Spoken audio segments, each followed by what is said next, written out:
வந்து பார்த்தீங்கன்னா டைமண்டுக்கு ஈக்குவலான ஒரு வேல்யூவாக இருக்குது. ஏன்னா பார்த்தீங்கன்னா டேஸ்ட் வச்சுல சூப்பராக இருக்குங்க. நம்பர் 1 வெரைட்டின்னு சொல்லலாம். இது வந்து பார்த்தீங்கன்னா ஐஸ்கிரீம் கொய்யான்னு சொல்லுவாங்க, ஜப்பான் கொய்யான்னு சொல்லுவாங்க, ரெட் டைமண்ட் கொய்யான்னு சொல்லுவாங்க.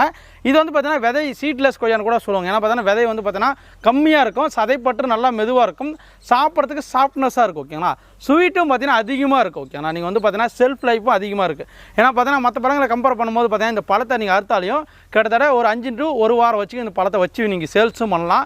இல்லை வந்து 1 வாரம் வச்சு நம்ம அறுத்து சாப்பிட்டுக்கலாம். ஏன்னா பார்த்தா அந்தளவுக்கு பார்த்தீங்கன்னா 1 வாரம் வரைக்கும் தாங்கக்கூடிய ஒரு செல்ஃப் லைஃப் அதிகமாக உள்ள ஒரு பழம்னா இந்த கொய்யா பழம் தாங்க. சூப்பராக இருக்கும். இது எல்லாமே வந்து பார்த்தீங்கன்னா மற்ற இலை மாதிரி இருக்காது, எல்லாமே உருண்டை ஷேப்பில் இருக்குது. பார்த்தீங்கன்னா இலையை பார்த்தீங்கன்னா நல்லா உருண்டையாக வரும். ஓகேங்களா? இதோட பிளான்ட் எல்லாமே நம்மக்கிட்ட வந்து சின்ன பிளான்ட் இருக்குது, இது கொஞ்சம் பெரிய பிளான்ட். ஓகேங்களா? நமக்கு வந்து பார்த்தீங்கன்னா கேட்லாகில் ரெண்டு சைஸில் தான் இருக்கும். ஒன்று சின்னது, இது வந்து பெரிய சைஸ். நீங்கள் பெரிய சைஸ் எல்லாமே பாருங்கள் எந்த அளவுக்கு இருக்குன்னு. 1, 2ல் பார்த்தீங்கன்னா பூக்கள் எல்லாம் அடக்க ஆரம்பிச்சிச்சுங்க. பாருங்கள் பூக்கள் இருக்கா, இங்கே பாருங்கள். இது மாதிரி தான் மொட்டுக்கள் எல்லாமே வர ஆரம்பிச்சிடும்.